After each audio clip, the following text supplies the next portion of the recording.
Padre, del Hijo, del Espíritu Santo. Amén. Ven Espíritu Santo, llena los corazones de tus fieles y enciende en ellos el fuego de tu amor. Envía tu Espíritu Creador y se renovará la faz de la tierra. Estamos estudiando el Catecismo de la Iglesia Católica, su primera parte, la profesión de la fe, segunda sesión, la profesión de la fe cristiana, capítulo 3, creo en el Espíritu Santo, artículo 12, creo en la vida eterna. Estamos ahora en el tercer apartado de este artículo, donde el Catecismo dedica 7 números al estudio del tema que tiene como título Creo en la vida eterna. El día de hoy vamos a profundizar en los números 1030 al 1032 con el tema La purificación final o el purgatorio. Número 1030 del Catecismo de la Iglesia Católica dice: los que mueren en la gracia y en la amistad de Dios, pero imperfectamente purificados, aunque están seguros de su eterna salvación, sufren después de su muerte una purificación, a fin de obtener la santidad necesaria para entrar en la alegría del cielo. Qué número más lindo este que nos presenta el Catecismo esta mañana. La finalidad de ese misterio de purificación en el purgatorio es la de obtener la santidad necesaria para entrar en la alegría del cielo. Y uno se puede preguntar, pero ¿cuál es la santidad necesaria para ver a Dios? Pues ya cada uno se podrá imaginar. Al cielo solo se puede entrar siendo santo. El cielo es la santidad. Sería una contradicción pensar que se puede estar en la santidad sin estar santificado. No se puede. Por ejemplo, imaginémonos un espeleólogo que se adentra en una cueva y durante varios días permanece alejado de la luz del sol, acostumbrando su vista a la oscuridad de la cueva. Con una luz muy débil, sus pupilas se van dilatando tremendamente. De tal manera que si él saliera de repente de la cueva a la luz del sol, se podría quedar ciego, porque sus ojos han perdido la connaturalidad que tenían con la luz del sol. Tendrá que estar un tiempo para que sus ojos recuperen la capacidad de poder mirar con la luz del sol. Una vez recuperada esa capacidad para la cual fueron creados los ojos, puede ver la luz sin ningún temor. De igual manera, hay que entender que Dios es la luz y que el pecado nos pone en estado de oscuridad, en la cueva. Si Dios es la santidad, uno tendrá que purificarse para que esa santidad de Dios no le haga daño.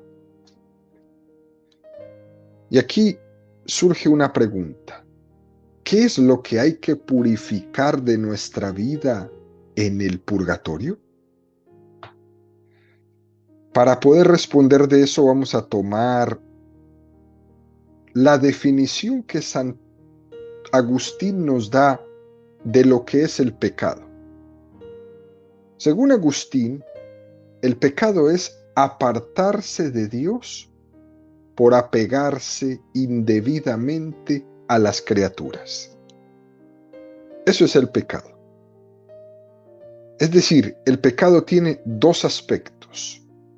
El primero, apartarse de Dios, y el segundo, entregarse con un amor desordenado a las criaturas.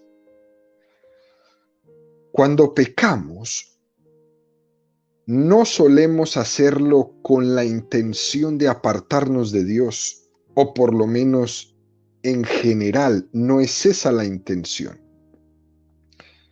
Puede que haya pecados con absoluta malicia, claro que sí, con intención de ofender a Dios directamente, claro que sí, pero generalmente no es así. Miremos la parábola del hijo pródigo. El hijo pródigo no se marchó de la casa de su padre por ofender a su padre, sino por entregarse desordenadamente a los placeres del mundo. Pero él sí que sabía que entregándose desordenadamente iba a ofender a su padre. Claro que sí lo sabía. Cuando uno se arrepiente de sus pecados, pide perdón a Dios. Y Dios, que es misericordioso, borra totalmente el pecado, totalmente la culpa del pecado.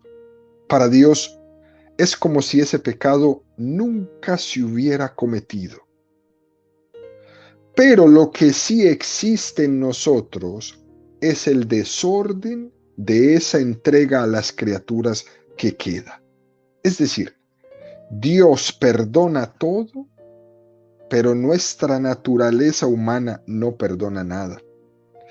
Dios perdona que me drogue y me perdona totalmente, pero mi cuerpo no me lo perdona. Todo lo que me deja ese mal comportamiento en contra de mi cuerpo, mi cuerpo no me lo perdona, me lo va a cobrar una por una. Es posible que el hijo pródigo, cuando volvió a la casa, el padre le perdonó totalmente. Pero el apego a las criaturas y a los placeres queda en el hijo de una manera desordenada y eso se tiene que purificar. En teología se llama la pena temporal del pecado. Esa pena temporal del pecado es lo que tiene que ser purificado. Esto para que me lo entiendan bien, queridos amigos. La pena temporal del pecado. Dios ya te perdonó y te perdonó todo, porque con sinceridad te acercaste a Él y le pediste perdón. Él te perdonó todo por su misericordia. Pero nos queda la pena temporal del pecado, es decir, el desorden, que eso ya me toca a mí organizarlo. Ese hijo tenía necesidad de realizar penitencia para que ese desorden que había quedado, que se había producido dentro de él, se reordenara. Que sus afectos se reordenaran, que su corazón volviera a ponerse en el Padre. Y para eso iba a necesitar un tiempo y un trabajo. Eso es lo que necesita ser purificado en esta vida. Por eso tenemos que hacer penitencia por nuestros pecados para reordenar nuestra vida. No es un cuento, como se burlan algunos, a esos católicos que les ponen a hacer penitencias. Pero y entonces, mi querido amigo, ¿cómo más te vas a ordenar? Si no haces penitencia, si no combates contra tu hombre viejo, contra tu cuerpo, entonces, ¿cómo te vas a ordenar? Por eso es que nos encontramos cada día personas y personas que nos dicen, es que yo no puedo dejar la droga, es que yo no puedo dejar el alcohol, es que yo no, y todo es yo no puedo, yo no puedo. Claro, es una vida desordenada totalmente. Eso hay que ordenarlo y eso necesita trabajo. Dios es misericordioso y nos perdona todo, pero nuestra naturaleza humana no nos perdona nada. Y contra esa naturaleza humana, hay veces tan desordenada, es que nosotros tenemos que trabajar y se trabaja nada menos y nada más, queridos amigos, que con la penitencia, que con tomar el control nuevamente de nuestra vida, de nuestros afectos, de nuestras acciones, confiando en que Dios ya me ha perdonado. Claro que sí. El purgatorio es una manifestación más de la misericordia infinita de Dios. Por eso es que esta doctrina de la Iglesia Católica es tan hermosa, porque es que Dios no se cansa de darme oportunidades hasta en la última. Toda la vida, mis 80 años, mis 90, mis 40, los que cada uno tenga, Dios ha estado ahí para perdonarme. Y aún así, después de mi muerte, me da una última oportunidad de misericordia infinita para que yo pueda llegar a Él. Mucha gente piensa que el purgatorio no es compatible con que la misericordia de Dios sea infinita, como si fuera un castigo de Dios, cuando en realidad el purgatorio es la ocasión de amor que Dios nos da para poder estar con Él. Y esto se lo tenemos que agradecer profundamente a Dios. Hasta en el último momento tengo una oportunidad. Dicho esto, el Catecismo nos presenta el número 1031 que dice: la Iglesia llama purgatorio a esta purificación final de los elegidos, que es completamente distinta del castigo de los condenados. La Iglesia ha formulado la doctrina de la fe relativa al purgatorio, sobre todo en los concilios. ¿Cuáles? El Concilio de Florencia, el Concilio de Trento. La tradición de la Iglesia, haciendo referencia a ciertos textos de la Sagrada Escritura, habla de un fuego purificador. Nos cita el Catecismo un texto precioso de San Gregorio Magno que dice: respecto a ciertas faltas ligeras, es necesario creer que antes del juicio existe un fuego purificador, según lo que afirma aquel que es la verdad, al decir que si alguno ha pronunciado una blasfemia contra el Espíritu Santo, esto no le será perdonado ni en este siglo ni en el futuro. En esta frase podemos entender que algunas faltas pueden ser perdonadas en este siglo, pero otras en el siglo futuro. Fijémonos, queridos amigos, cómo empieza este número del Catecismo. La Iglesia llama purgatorio a esta purificación final de los elegidos, que es completamente distinta del castigo de los condenados. Es decir, que no tiene nada que ver el purgatorio con el infierno. Nada. A veces se ha presentado al purgatorio como si fuera un pequeño infierno, y eso es un error, eso es incorrecto. El Catecismo nos dice que el purgatorio y el infierno son completamente distintos, y es así. Porque el purgatorio es un estado de esperanza y el infierno es un estado de desesperanza. Y es una gran diferencia.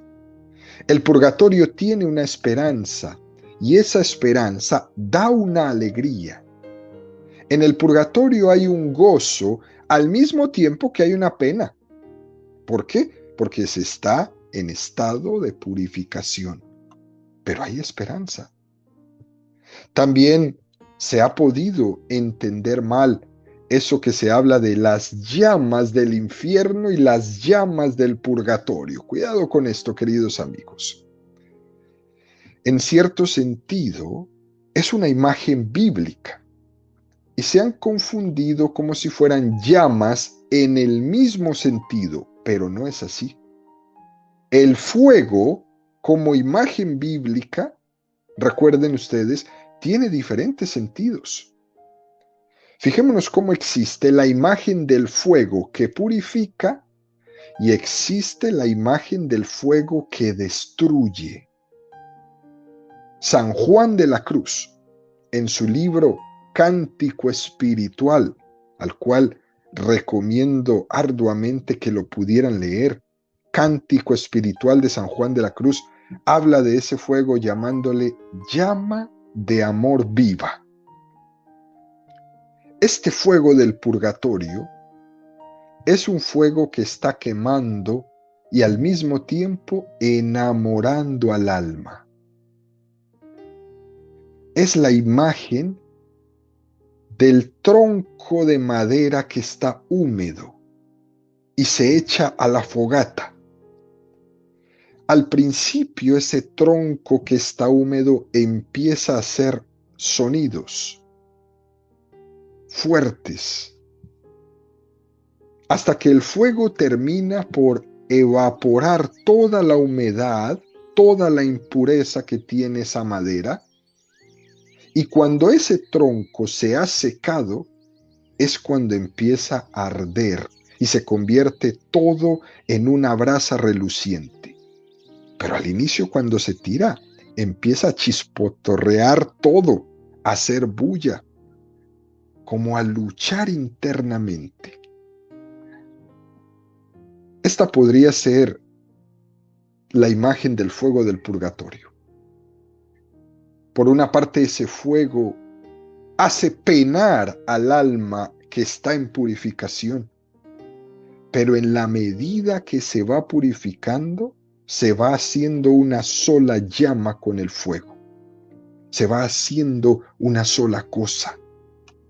Muy hermoso esto, porque es lo que nos toca a los que vayamos al purgatorio, a los que nos falte estar purificados para ver a Dios cara a cara.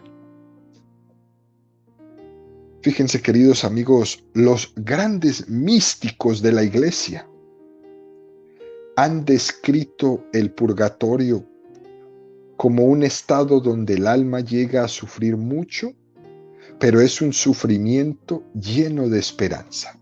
Primera de Corintios 3, 12, 16.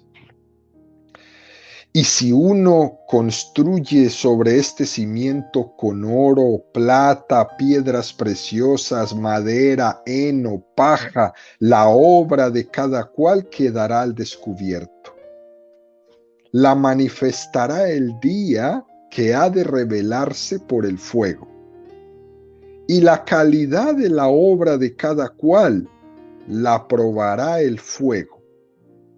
Aquel cuya obra construida sobre el cimiento resista, recibirá la recompensa.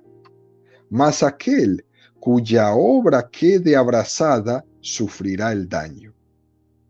Él, no obstante, quedará a salvo, pero como quien pasa a través del fuego. ¿No sabéis que sois santuario de Dios y que el Espíritu de Dios habita en vosotros? O también tenemos la primera de Pedro 1, 6, 7. Por lo cual rebosáis de alegría, aunque sea preciso que todavía por algún tiempo seáis afligidos con diversas pruebas, a fin de que la calidad probada de vuestra fe, más preciosa que el oro perecedero que es probado por el fuego, se convierta en motivo de alabanza, de gloria y de honor en la revelación de Jesucristo. Dos textos preciosos que nos hablan y que viene el catecismo y los acuña. Con este texto de San Gregorio Magno. Respecto a ciertas faltas ligeras, es necesario creer que antes del juicio existe un fuego purificador. ¡Qué cosa más bonita! Esto para los que dicen que no existe el purgatorio. En esta frase podemos entender que algunas faltas pueden ser perdonadas ahora, pero hay otras que no, que serán en el futuro. Mateo 12, 31, 32. Por eso os digo, todo pecado y blasfemia se perdonará a los hombres, pero la blasfemia contra el Espíritu no será perdonada. Y al que diga una palabra contra el Hijo del Hombre se le perdonará, pero al que la diga contra el Espíritu Santo no se le perdonará ni en este mundo ni en el otro. El catecismo nos recuerda, queridos amigos, que el purgatorio es un dogma de la fe de la Iglesia Católica. Y que ese dogma de la Iglesia Católica fue afirmado en varios concilios, que no es algo que nos hemos inventado en el último momento. Concilio de Florencia, 1438. Dice el Concilio de Florencia: asimismo, si los verdaderos penitentes salieron de este mundo antes de haber satisfecho con frutos dignos de penitencia por lo cometido y omitido, sus almas son purgadas con penas purificadoras después de la muerte. Y para ser aliviadas de estas penas, les aprovechan los sufragios de los fieles vivos, tales como el sacrificio de la misa, las oraciones, las limosnas, otros oficios de piedad que los fieles vivos acostumbran practicar dentro de la iglesia. Es decir, que las almas del purgatorio están esperando de nuestra oración por ella. Por eso es tan hermoso encontrar en todas nuestras parroquias las personas que se acercan a ofrecer la Santa Misa por mi mamá, por mi papá, por mi abuelo, por mi tío, por mi tía que murió, porque esa persona posiblemente esté en el purgatorio, también posiblemente esté ya en el cielo o esté en el infierno, yo no sé. Pero si está en el purgatorio, voy a ofrecer esta misa para que Dios tenga más pronta misericordia y la saque de ahí y la lleve a su presencia. ¿Cuántas? Todas las que sean, las que de mi corazón salgan, porque me voy a proponer como un evangelizador a sacar el mayor número de almas del purgatorio. ¿Cómo? Rezando por ellas. Mi lista tiene que ser una lista enorme de personas que han muerto y que yo rezo por ellas para sacarlas del purgatorio si ahí se encuentran. Voy a ofrecer todas mis Eucaristías, todas mis comuniones, todas mis oraciones, todas las limosnas que pueda ofrecer, cualquier obra de caridad que yo pueda hacer para sacar el mayor número de almas del purgatorio. Esto es todo un apostolado personal, queridos amigos. Y dice el Concilio de Florencia: y que las almas de aquellos que después de recibir el bautismo no incurrieron absolutamente en mancha alguna de pecado, y también aquellas que después de haber contraído manchas de pecado lo han purgado y lo han purificado, o mientras vivan en sus cuerpos y después que salieron de ellos, son inmediatamente recibidas en el cielo y ven claramente a Dios mismo, trino y uno. ¡Qué contundencia como habla el concilio! Es decir, que aquel que muere en gracia, dice, va claramente a Dios mismo, trino y uno. La Iglesia, con toda contundencia, nos asegura que esto es lo que nos espera. Que aquí no hay miedo de nada. Que las cosas son clarísimas. Que lo que me espera es el cielo. Pero si estoy preparado para él. Y si no, me espera el purgatorio para que me prepare. También lo dice el Concilio de Trento, 1545. Puesto que la Iglesia Católica, ilustrada por el Espíritu Santo, apoyada en la Sagrada Escritura y en la antigua tradición de los padres, ha enseñado que las almas allí destinadas son ayudadas por los sufragios de los fieles, particularmente por el aceptable sacrificio del altar, la misa. Manda el Santo Concilio a los obispos que diligentemente se esfuercen para que la sana doctrina sobre el purgatorio, enseñada por los santos padres y por los sagrados concilios, sea creída, mantenida, enseñada y en todas partes predicada. Estamos llamados a predicar con claridad sobre estos aspectos de la fe. Nosotros no tenemos que tener miedo de predicar sobre el cielo, no tenemos que tener miedo de predicar sobre el purgatorio y no tenemos que tener miedo de predicar sobre el infierno. Algunos predicadores por ahí nunca les sale de su boca predicar del infierno como si no existiera, pero ¿cómo no? Si eso es parte de la fe. No, nosotros solo hablemos de cosas bonitas, pues no. Tenemos que hablar de todo. La fe no se puede cortar. Si me hablas del cielo, me tienes que hablar del infierno. Si me hablas del cielo, me tienes que hablar del purgatorio.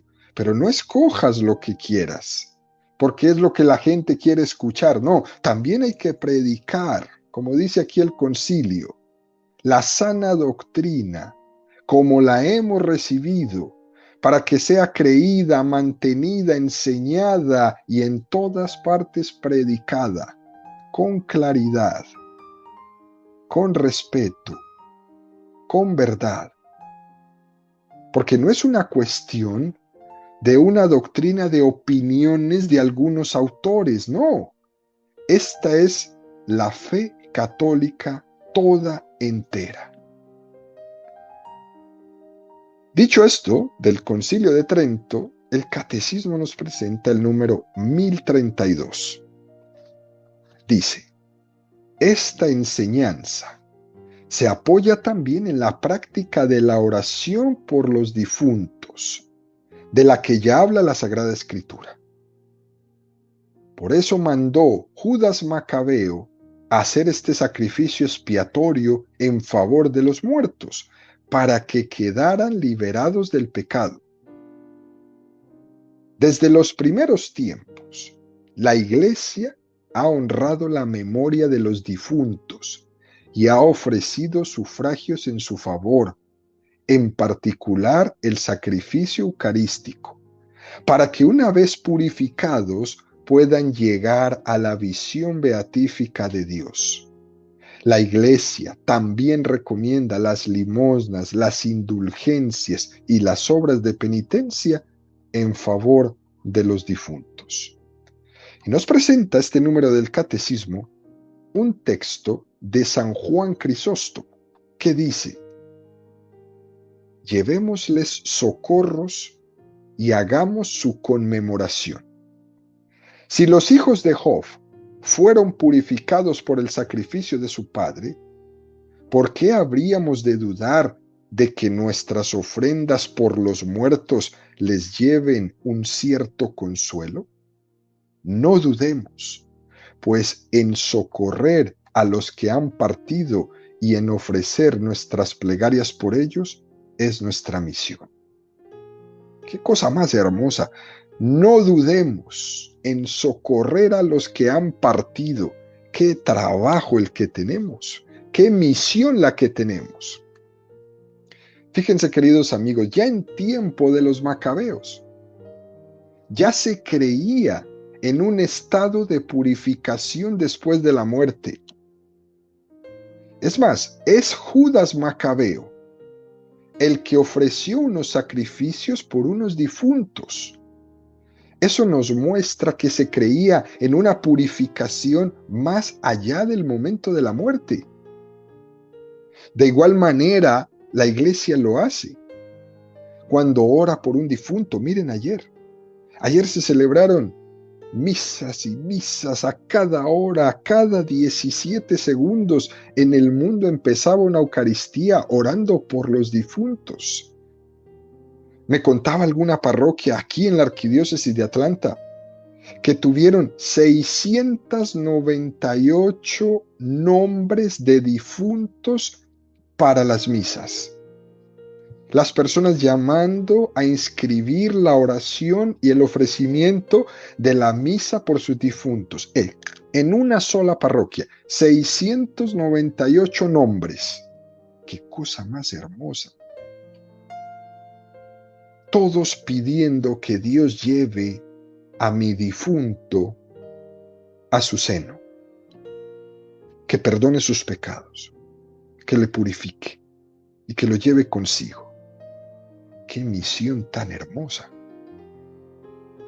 Eso lo hacemos porque existe la posibilidad de que ese hombre difunto necesite de mi oración. Si está en Dios, no las necesita. Si está en estado de condenación, tampoco las necesita. No le sirven para nada. Pero tanto nuestras oraciones se dirigen a Dios sencillamente para todas aquellas personas que están en ese estado de purificación. No sé dónde esté el alma de mi ser querido, pero por si está en el purgatorio, oro incesantemente y ofrezco mis sacrificios y ofrezco mi misa y mi comunión y mi ofrenda y mi dinero y todo lo que pueda para que Dios mueva su misericordia y la saque de ahí y lo lleve a la felicidad eterna con Él. Esto es una cosa preciosa. Y fíjense cómo este número del catecismo continúa diciendo, desde los primeros tiempos, la Iglesia ha honrado la memoria de los difuntos, ha ofrecido sufragios en su favor, en particular el de la misa, para que una vez purificados puedan llegar a la visión beatífica de Dios. La Iglesia no se cansa de hacer esto. Desde los primeros tiempos, importante la memoria de los difuntos, porque somos una iglesia viva, una iglesia militante, pero también somos una iglesia purgante y somos una iglesia reinante. Esas tres iglesias están juntas en esa comunión de los santos que ya hemos hablado. Por eso no nos podemos nunca olvidar de nuestros muertos. Por eso es ridículo cuando se piensa que la vida termina toda ahí en el cementerio. Yo le pregunto a la gente que piensa así, entonces, ¿para qué va al cementerio a visitar una tumba? Si usted cree que todo terminó ahí, ¿para qué va a visitar una tumba? La Iglesia siempre ha creído, y es parte de nuestra fe, que los muertos que no estaban purificados se encuentran en el estado del purgatorio y que mi oración los va a sacar de ahí. Después nos presenta este número del catecismo el Concilio de León, que dice, mas por causa de los diversos errores que unos por ignorancia y otros por malicia han introducido, dice y predique que aquellos que después del bautismo caen en pecado no han de ser rebautizados, sino que obtienen por la verdadera penitencia el perdón de los pecados. Y si verdaderamente arrepentidos murieron en caridad antes de haber satisfecho con frutos dignos de penitencia por sus comisiones y omisiones, sus almas son purificadas después de la muerte con penas purgatorias. Y para alivio de esas penas, les aprovechamos con los sufragios de los fieles vivos, a saber, los sacrificios de las misas, oraciones y limosnas y otros oficios de piedad, que según las instituciones de la Iglesia, unos fieles acostumbran a hacer en favor de sus difuntos. Fijémonos cómo estos concilios nos van enseñando prácticamente lo mismo. La doctrina de la Iglesia no cambia, se mantiene. Por último, termina este número del catecismo diciendo, la Iglesia también recomienda las limosnas, las indulgencias y las obras de penitencia en favor de los difuntos. Llevémosle socorros y hagamos su conmemoración, Si los hijos de Job fueron purificados por el sacrificio de su padre, ¿por qué habríamos de dudar de que nuestras ofrendas por los muertos les lleven a cierto consuelo? No dudemos, socorramos a los que han partido, ofreciendo nuestras plegarias por ellos. Esta es, pues, queridos amigos, la llamada a que reafirmemos nuestra fe en esta purificación del purgatorio, que es simplemente una purificación y es la manifestación más hermosa de la misericordia del corazón de Cristo, y que tenemos que agradecerle cada día al Señor, que tanto nos ama, que tanta misericordia tiene de nosotros hasta en el último momento de nuestra vida y el primer momento después de nuestra muerte.